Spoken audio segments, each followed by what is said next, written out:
My name is Evelyn Solisey, and I'm representing Weyburn Free Methodist Church. Today's reading is from the book of Joshua, chapters 6 to 9. I will be reading from the New Living Translation version of the Bible. Now the gates of Jericho were tightly shut because the people were afraid of the Israelites. No one was allowed to go out or in. But the Lord said to Joshua, I have given you Jericho, its king and all its strong warriors. You and your fighting men should march around the town once a day for 6 days. 7 priests will walk ahead of the ark, each carrying a ram's horn. On the 7th day, you are to march around the town 7 times, with the priests blowing on the horns. When you hear the priests give one long blast on the ram's horns, have all the people shout as loud as they can. Then the walls of the town will collapse, and the people will charge straight into the town. So Joshua called together the priests and said, Take up the ark of the Lord's covenant and assign 7 priests to walk in front of it, each carrying a ram's horn. Then he gave orders to the people, March around the town, and the armed men will lead the way in front of the ark of the Lord. After Joshua spoke to the people, the 7 priests with the ram's horns started marching in the presence of the Lord, blowing the horns as they marched. And the ark of the Lord's covenant followed behind them. Some of the armed men marched in front of the priests with the horns, and some behind the ark, while the priests continually blowing on the horns. Do not shout, do not even talk, Joshua commanded. Not a single word from any of you until I tell you to shout. Then shout. So the ark of the Lord was carried around the town once that day, and then everyone returned to spend the night in the camp. Joshua got up early the next morning, and the priests again carried the ark of the Lord.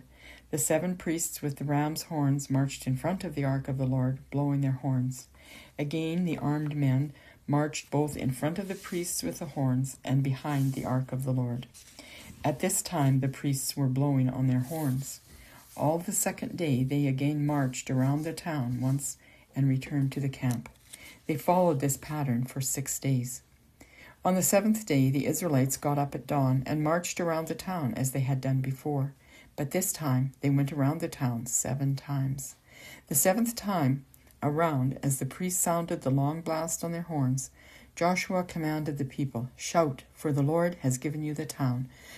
Jericho and everything in it must be completely destroyed as an offering to the Lord. Only Rahab the prostitute and the others in her house will be spared, for she protected our spies. Do not take any of the things set apart for destruction, or you yourselves will be completely destroyed, and you will bring trouble on the camp of Israel.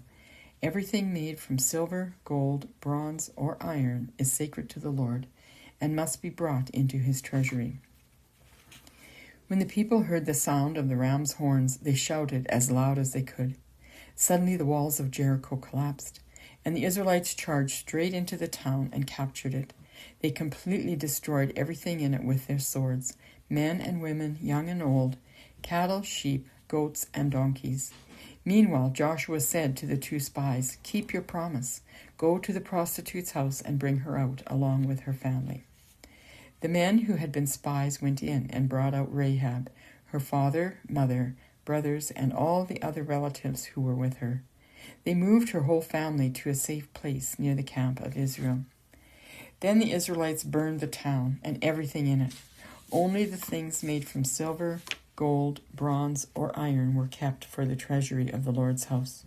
So Joshua spared Rahab the prostitute and her relatives who were with her in the house, because she had hidden the spies Joshua sent to Jericho, and she lives among the Israelites to this day. At that time Joshua invoked this curse. May the curse of the Lord fall on anyone who tries to rebuild the town of Jericho. At the cost of his firstborn son, he will lay its foundation. At the cost of his youngest son, he will set up its gates.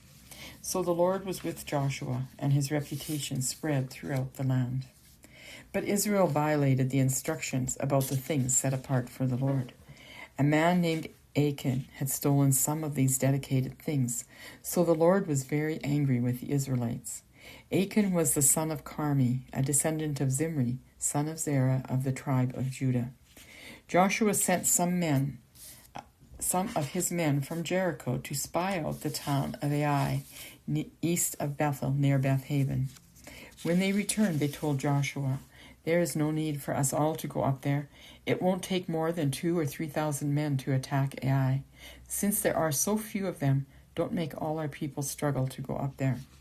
So approximately 3,000 warriors were sent, but they were soundly defeated. The men of Ai chased the Israelites from the town gate as far as the quarries, and they killed about 36 who were retreating down the slope. The Israelites were paralyzed with fear at this turn of events, and their courage melted away. Joshua and the elders of Israel tore their clothing in dismay, threw dust on their heads, and bowed face down to the ground before the ark of the Lord until evening. Then Joshua cried out, "O sovereign God, why did you bring us across the Jordan River if you are going to let the Amorites kill us? If only we had been content to stay on the other side. Lord, what can I say now that Israel has fled from its enemies? For when the Canaanites and all the other people living in the land hear about it, they will surround us and wipe our name off the face of the earth. And then what will happen to the honor of your great name?" But the Lord said to Joshua, "Get up. Why are you lying on your face like this? Israel has sinned and broken my covenant. They have stolen some of the things that I commanded must be set apart for me. And they have not only stolen them, but have lied about it and hidden the things among their own belongings. That is why the Israelites are running from their enemies in defeat. For now Israel itself has been set apart for destruction. I will not remain with you any longer unless you destroy the things among you that were set apart for destruction. Get up, command the people to purify themselves in preparation for tomorrow. For this is what the Lord, the God of Israel, says. Hidden among you, O Israel, are things set apart for the Lord. We will never defeat your enemies until you remove these things from among you. In the morning you must present yourselves by tribes, and the Lord will point out the tribe to which the guilty man belongs. That tribe must come forward with its clans, and the Lord will point out the guilty clan. That clan will then come forward, and the Lord will point out the guilty family. Finally, each member of the guilty family must come forward one by one. The one who has stolen what was set apart for destruction will himself be burned with fire, along with everything he has. For he has broken the covenant of the Lord and has done a horrible thing in Israel.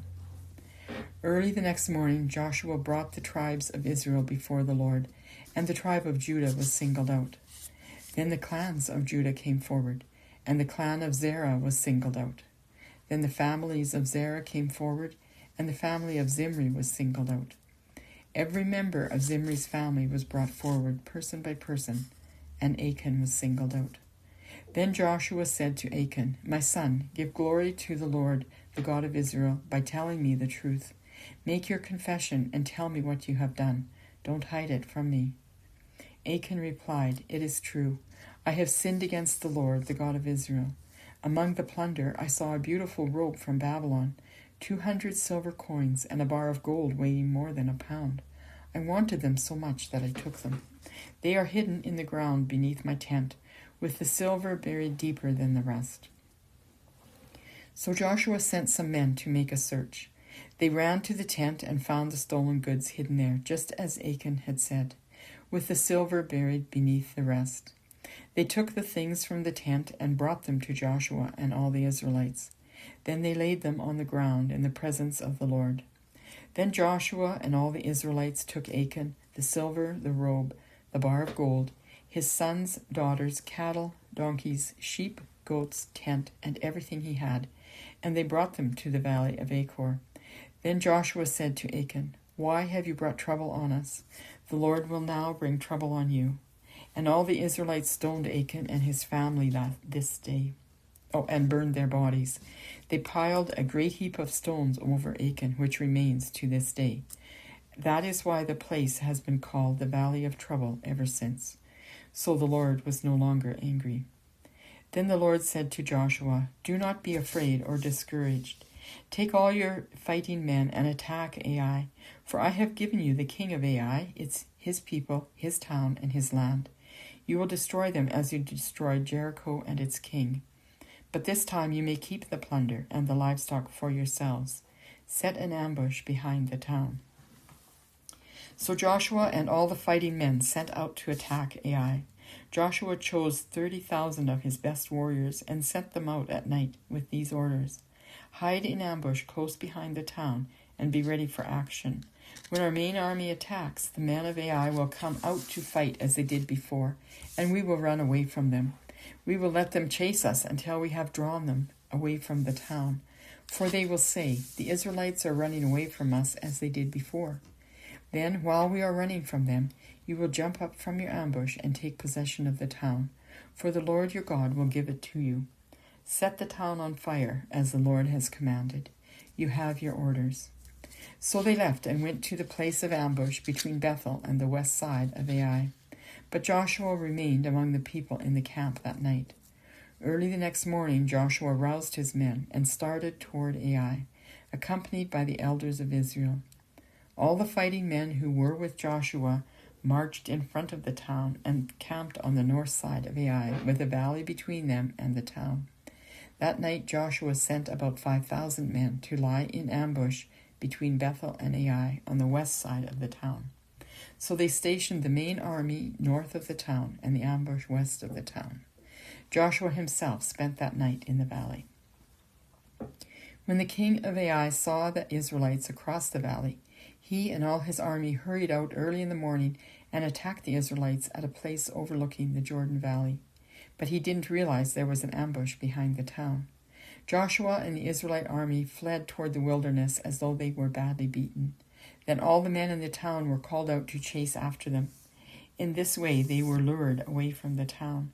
There was not a man left in Ai or Bethel who did not chase after the Israelites, and the town was left wide open. Then the Lord said to Joshua, "Point the spear in your hand toward Ai, for I will hand the town over to you." Joshua did as he was commanded.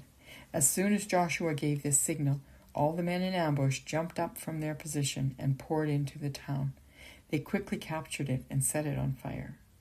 When the men of Ai looked behind them, smoke from the town was filling the sky, and they had nowhere to go.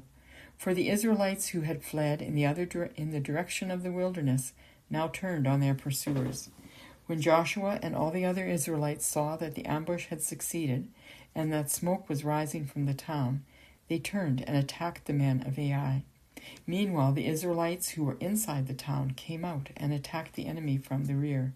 So the men of Ai were caught in the middle, with Israel fighters on both sides. Israel attacked them, and not a single person survived or escaped. Only the king of Ai was taken alive and brought to Joshua. When the Israelite army finished chasing and killing all the men of Ai in the open fields, they went back and finished off everyone inside. So the entire population of Ai, including men and women, was wiped out that day, 12,000 in all. For Joshua kept holding out his spear until everyone who lived in Ai was completely destroyed. Only the livestock and the treasures of the town were not destroyed, for the Israelites kept these as plunder for themselves, as the Lord had commanded Joshua. So Joshua burned the town of Ai, and it became a permanent mound of ruins, desolate to this very day. Joshua impaled the king of Ai on a sharpened pole and left him there until evening. At sunset, the Israelites took down the body, as Joshua had commanded, and threw it in front of the town gate. They piled a great heap of stones over him that can still be seen today. Then Joshua built an altar to the Lord, the God of Israel, on Mount Ebal. He followed the commands that Moses, the Lord's servant, had written in the book of instruction. "Make me an altar from stones that are uncut and have not been shaped with iron tools." Then on the altar they presented burnt offerings and peace offerings to the Lord. And as the Israelites watched, Joshua copied onto the stones of the altar the instructions Moses had given them. Then all the Israelites, foreigners and native-born alike, along with the elders, officers, and judges, were divided into two groups. One group stood in front of Mount Gerizim, the other in front of Mount Ebal. Each group faced the other, and between them stood the Levitical priests carrying the ark of the Lord's covenant. This was all done according to the commands that Moses, the servant of the Lord, had previously given for the blessing the people of Israel. Joshua then read to them all the blessings and curses Moses had written in the book of instruction. Every word of every command that Moses had ever written was read to the entire assembly of Israel, including the women and children and the foreigners who lived among them. Now all the kings west of the Jordan River heard about what had happened. These were the kings of the Hittites, Amorites, Canaanites, Perizzites, Hivites, and Jebusites, who lived in the hill country, in the western foothills, and along the coast of the Mediterranean Sea, as far north as the Lebanon Mountains. These kings combined their armies to fight as one against Joshua and the Israelites. But when the people of Gibeon heard what Joshua had done to Jericho and Ai, they resorted to deception to save themselves. They sent ambassadors to Joshua, loading their donkeys with weathered saddlebags and old patched wineskins.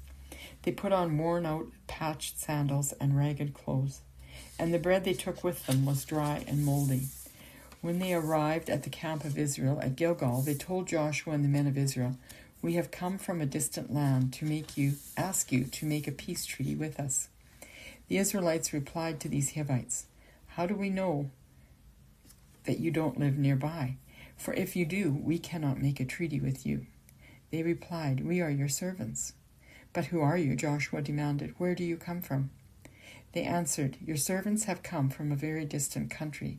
We have heard of the might of the Lord your God and of all he did in Egypt. We have also heard what he did to the 2 Amorite kings east of the Jordan River, King Sihon of Heshbon and King Og of Bashan, who lived in Ashtaroth. So our elders and all our people instructed us, 'Take supplies for a long journey. Go meet with the people of Israel and tell them, "We are your servants. Please make a treaty with us." This bread was hot from the ovens when we left our homes, but now, as you can see, it is dry and moldy.